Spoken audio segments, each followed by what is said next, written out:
I'm going to show you how to wire 3 4-ohm dual voice coil subwoofers to either a 0.67 ohm load, a 2.67 ohm load. There is an option for a 6 ohm load and a 24 ohm load. I'm not going to show you either one of those two options. An easy way to determine if you have a dual voice coil sub is you should have 2 sets of terminals on the subwoofer basket. First up, we'll do the 0.67 ohm load.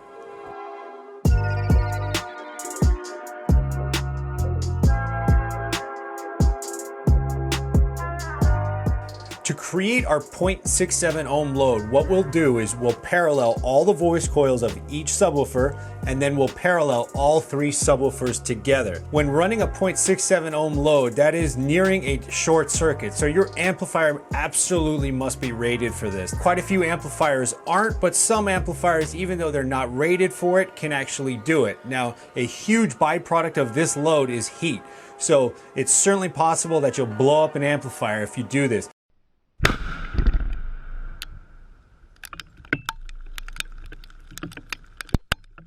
Also, you'll need to make absolutely positively sure that the power cabling to your amplifier is sufficient to run this load. You'll also need relatively decent sized speaker wire for each one of the subwoofers and all the paralleled loads. Generally at minimum of 12 gauge, preferably 10 gauge. Now, all we're going to do is use some relatively small zip cord just for illustrative purposes. It doesn't really matter what wire you use, you'll just use speaker wire. For our first connection, we'll take the positive of one, connect it to the positive of the other. We'll take the negative of one and connect it to the negative of the other. We'll do that for all 3 woofers, and then we'll parallel each one of the woofers together, positive to positive, negative to negative, and the exact same thing for the other one to the other one. The positive here.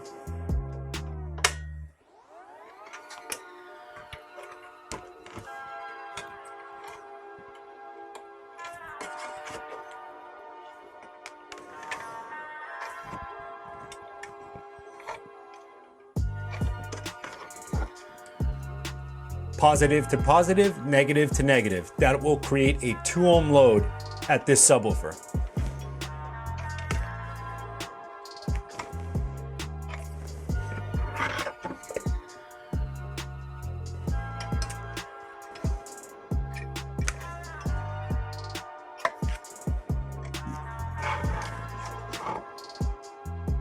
Now we have our 3 woofers, all coils paralleled. So we have a 2 ohm load, 2 ohm load, 2 ohm load. Now what we're going to do is take the output, or the red and the positive of one woofer, connect it to the red and the positive of the other woofer, and do the exact same thing on here. So we'll take a lead, and a lead, and parallel those connections. Once again, for illustrative purposes, we're just using zip cord. You'll want to use regular speaker wire, and again, you'll need to right size the speaker wire for the amount of output of your subs.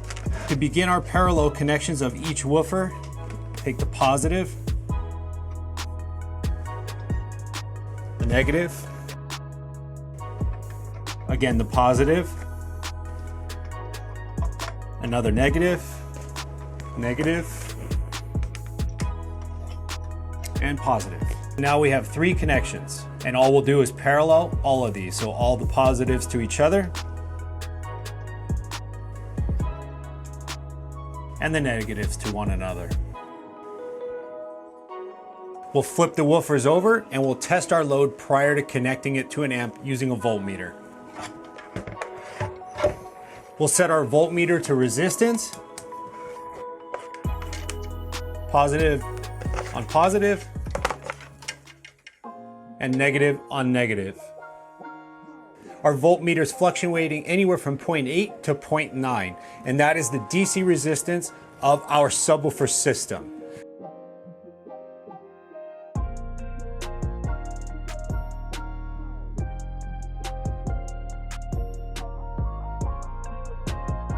This connection differs because what we're going to do is we're going to series the connection of the coils. We're going to take the positive of one coil and connect it to the negative of the other.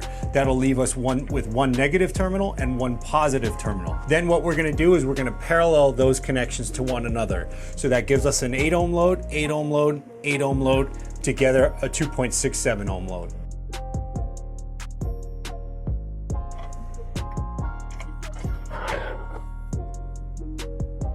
Once again, wire color on this doesn't make a difference. It's just taking the proper terminals and connecting them together. So the negative to one positive.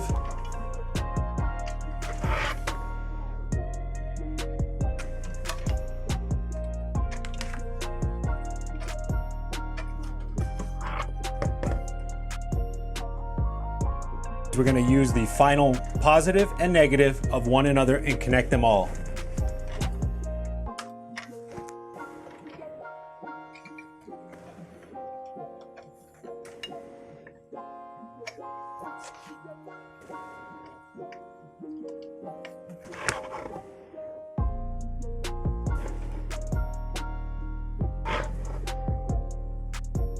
Now our final connection will be to parallel all of the negatives to one another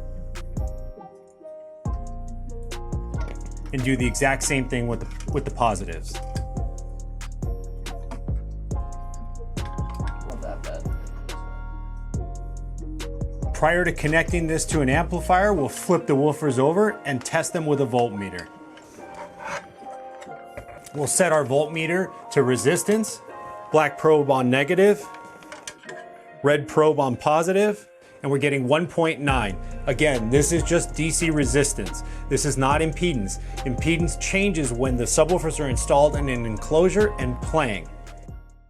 Now you do have two other options. You can wire to 6 ohm or to 24 ohm. That again requires series and parallel type connections. Those are very uncommon and not usually used. Make sure to check out all our other videos on subwoofers, subwoofer wiring, amplifiers, amplifier wiring, and make sure to get your car audio gear with us at Quality Mobile Video. Click that subscribe button if you're new, join the conversation below, and thanks for watching.